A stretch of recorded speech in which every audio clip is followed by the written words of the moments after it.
청취자 여러분 안녕하세요. 오늘은 여러분이 보내주신 한국경제 기사를 가지고 민생회복 소비 쿠폰 2차 지급에 대해 좀 자세히 알아보려고 합니다.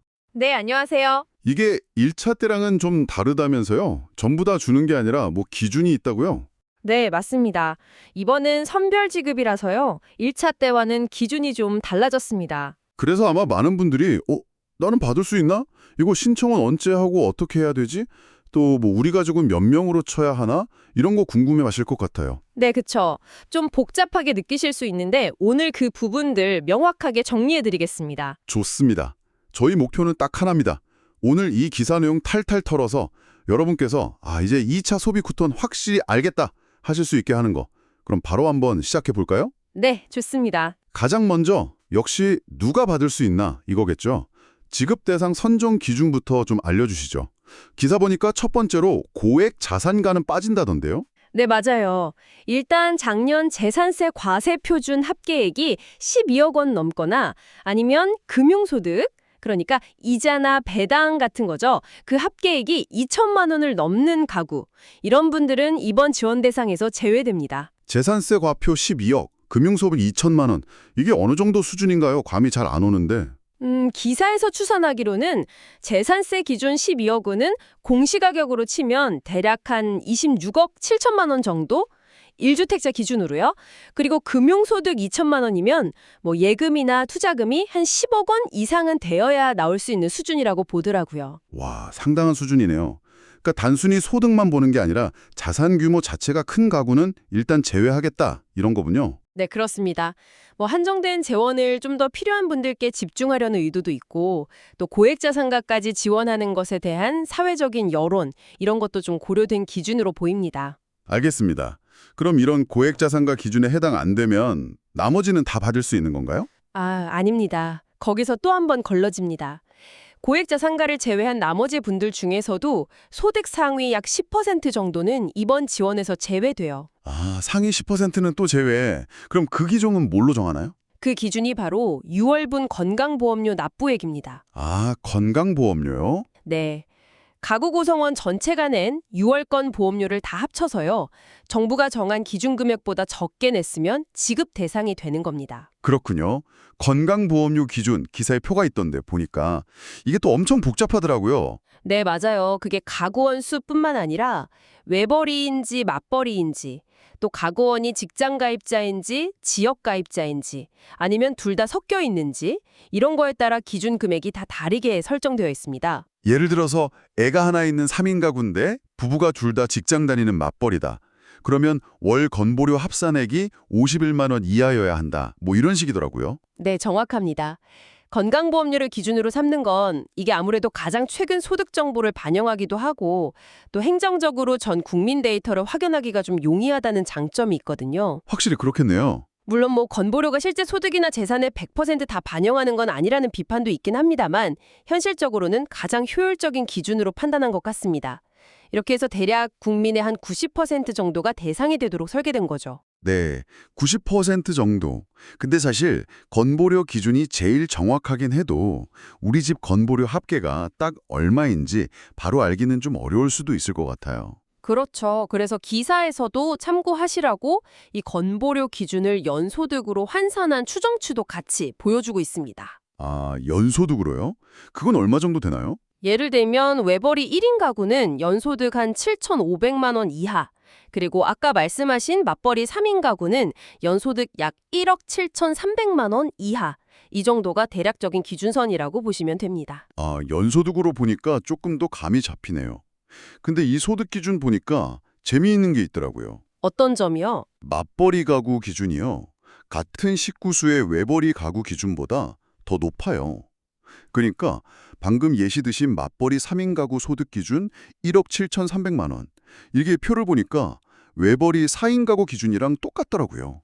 되네. 그거 잘 보셨네요. 건보료 기준 금액도 그렇고요. 네, 맞습니다. 맞벌이 가구는 아무래도 소득 활동하는 사람이 더 많으니까 같은 가구원 수의 외벌이 가구보다 기준을 한 단계 위, 그러니까 가구원 수를 한 명 더한 기준으로 적용해 주는 겁니다. 맞벌이 N임 가구 기준은 외벌이 N 플러스 1인 가구 기준과 같게 설정한 거죠. 아하, 그런 배려가 있었군요. 네, 뭐 소득활동 특성을 반영한 건데, 근데 다시 한번 말씀드리지만 이 연소득 기준은 어디까지나 추정치, 참고용입니다. 네, 그렇죠. 실제 지급 여부는 결국 6월분 건강보험료 납부액 이걸로 결정된다는 거 이거 꼭 기억하셔야 합니다. 알겠습니다. 소득 기준은 참고만, 실제는 6월 건보료다. 자, 그럼 내가 대상이 된다. 그러면 이제 언제 신청하고 언제까지 써야 하는지 이 날짜가 또 중요하잖아요. 네, 이거 정말 중요합니다. 날짜 놓치면 안 되니까요. 신청은 9월 22일부터 시작입니다. 9월 22일. 네, 그리고 마감은 10월 31일 오후 6시. 딱 이때까지입니다. 한 달 조금 넘는 기간인데 뭐 마감 임박해서 하기보다는 미리미리 하시는 게 좋겠죠. 그렇죠. 그럼 사용하는 건 언제까지인가요? 사용하는 건 1차 때 받은 쿠폰이랑 똑같아요. 이번 2차 쿠폰 모두 11월 30일까지입니다. 아, 11월 30일. 연말 되기 전에 다 써야겠네요. 네, 그 안에 안 쓰면 남은 금액은 그냥 사라집니다. 없어지는 거니까 꼭 잊지 말고 사용하셔야 해요. 특히 1차 쿠폰 남은 거 있으시면 2차랑 합쳐서 계획 잘 세우셔야겠죠? 사용처는 1차 때랑 같다고 보면 될까요? 네, 기본적으로 지역사랑 상품권 쓸 수 있는 곳들, 거기서 가능할 걸로 보입니다. 신청 방법은요? 1차랑 같은가요? 네, 온라인, 오프라인 다 가능하고요. 1차 때 해보셨던 분들은 익숙하실 거예요.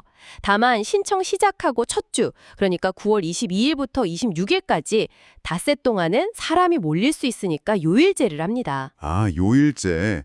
출생연도 끝자리로 하는 그거죠? 네, 맞습니다. 월요일은 끝자리 16, 화요일은 27 이런 식으로요. 주말에는 상관없고요. 네.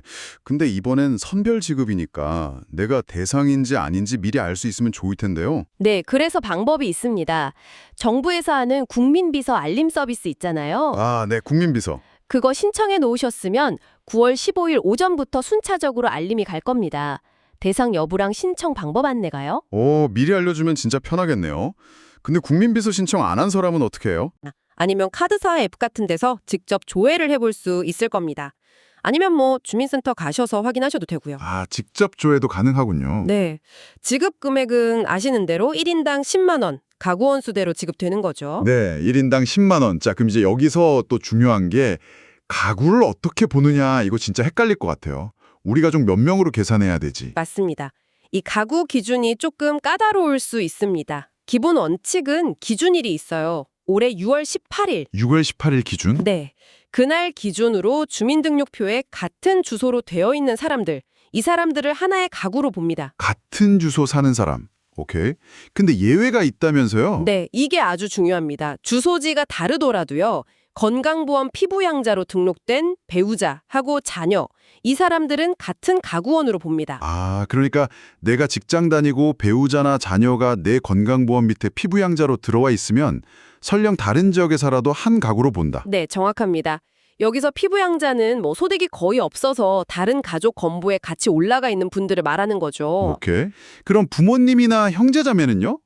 부모님 피부양자로 모시는 경우도 꽤 있잖아요. 바로 그게 핵심적인 차이인데요. 부모님이나 형제자매는 설령 건강보험 피부양자로 등록되어 있더라도 주민등록상 주소가 다르면 별도 가구로 봅니다. 아, 부모님은 안 되는군요. 네, 오직 배우자랑 자녀만 주소지가 달라도 피부양자 관계면 같은 가구로 묶일 수 있는 거예요. 야, 이거 중요하네요. 배우자 자녀랑 부모님 형제자매 기준이 다르다. 기사에 나온 예시를 한번 들어볼까요? 부부가 대전에 살고 대학생 아들은 서울에서 자취하는데 아버지 건보 피부양자, 그리고 소득 없으신 부모님은 수원 사시는데 역시 피부양자. 이러면 가구가 어떻게 되나요? 자, 이 경우엔요. 서울 사는 아들은 자녀이고 피부양자니까 주소는 달라도 대전 부부랑 같이 묶여져 3인 가구가 됩니다. 아들은 포함. 네, 근데 수원 사시는 부모님은 피부양자이긴 하지만 부모이고 주소가 다르잖아요. 그래서 별도의 2인 가구로 계산됩니다. 부모님은 따론. 아, 완전 분리되는 거네요. 네, 그러니까 정리하면 기본은 주민등록 주소, 근데 거기에 추가로 건보 피부양자 정보를 보는데 그중에서도 배우자랑 자녀 관계만 봐서 실제 경제 공동체로 볼 수 있는 핵심 가족을 묶어주는 방식인 거죠. 이야, 명확하게 이해됐습니다. 주민등록 주소, 건보 피부양자, 그리고 그 관계가 배우자 자녀냐, 부모 형제냐 이것까지 다 따져봐야 정확한 가구 원수가 나오는 거네요. 알겠습니다.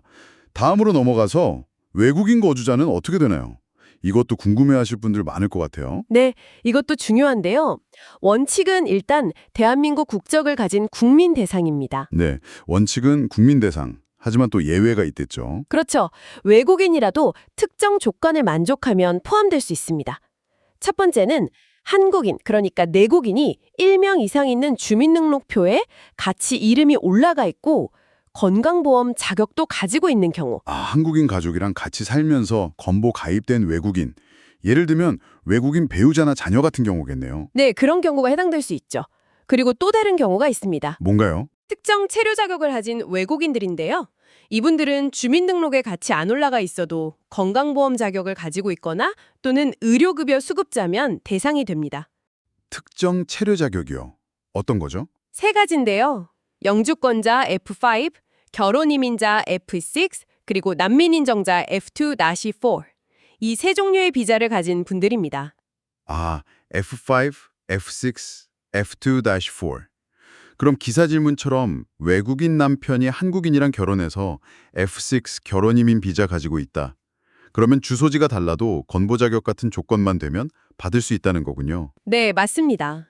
단순히 국적만 보는 게 아니라 한국에 오랫동안 합법적으로 살면서 우리 사회 구성원으로 경제활동이나 생활을 같이 하는 외국인까지 좀 포함하려는 그런 취지로 보입니다. 그렇군요.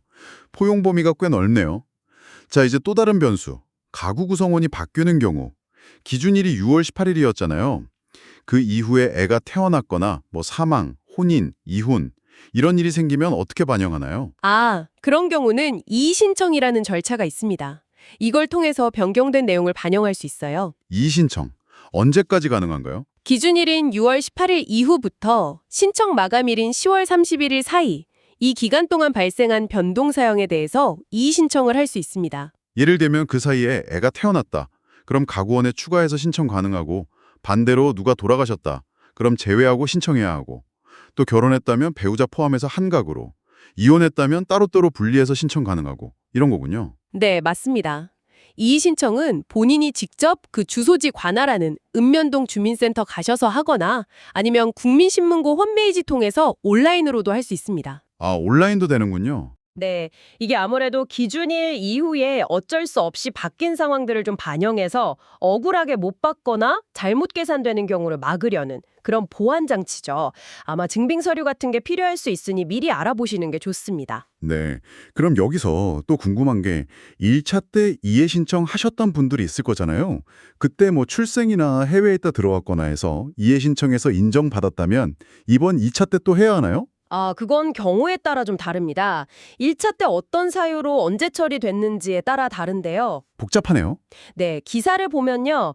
해외 체류 후 귀국 사유로 8월 29일까지 또는 출생이나 세대 내 미성년자 세대주 변경 사유로 9월 5일까지 이렇게 1차 이해 신청이 이미 받아들여진 상태라면 이번엔 별도로 또 신청 안 해도 2차 쿠폰 신청이 가능하다고 합니다. 그 기간 안에 처리됐으면 자동으로 넘어가는군요.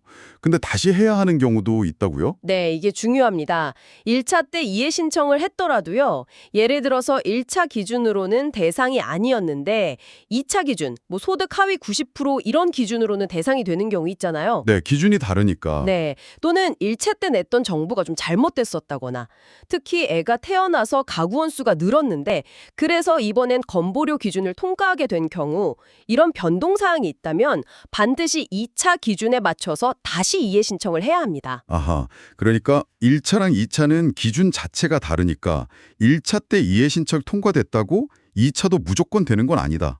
뭔가 바뀐 게 있거나 2차 기준에 새로 해당되면 다시 신청해야 한다. 이 말씀이시네요? 네, 그렇죠. 2차 기준에 맞는지 다시 심사를 받아야 한다 이렇게 이해하시면 됩니다. 알겠습니다. 이거 꼭 확인해야겠네요.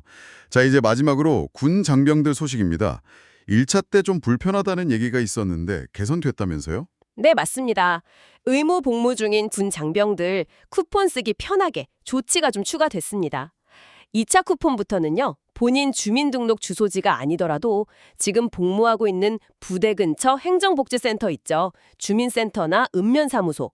거기서도 소비 쿠폰을 신청하고 받을 수 있게 됐습니다. 오, 그럼 부대 근처에서 바로 받아서 쓸 수 있는 거예요? 네, 그렇게 복무지 근처에서 신청하면 그 지역에서 쓸 수 있는 선불카드 형태로 지급받게 됩니다. 장병들이 휴가 나오거나 외출했을 때 바로 쓸 수 있게 하려는 거죠. 오, 이건 정말 편리해졌네요. 근데 주의할 점도 있다고요? 네, 한 가지.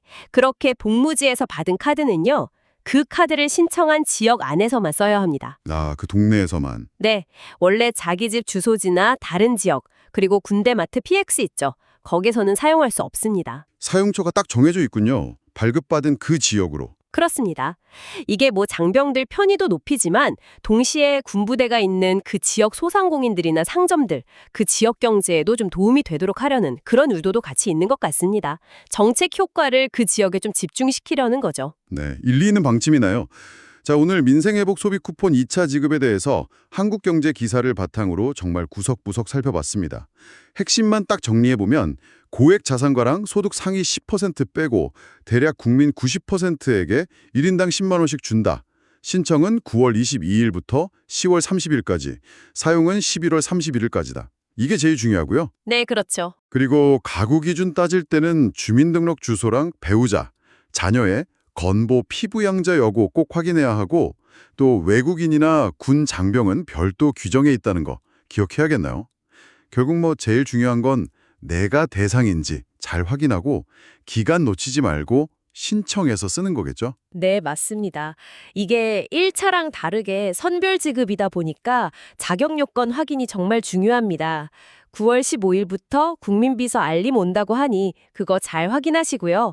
혹시 알림 못 받으셨더라도 나도 해당될 것 같은데 싶으시면 신청 기간 안에 꼭 직접 확인해 보시거나 아니면 관련 기관에 한번 문의해 보시는 게 좋겠습니다.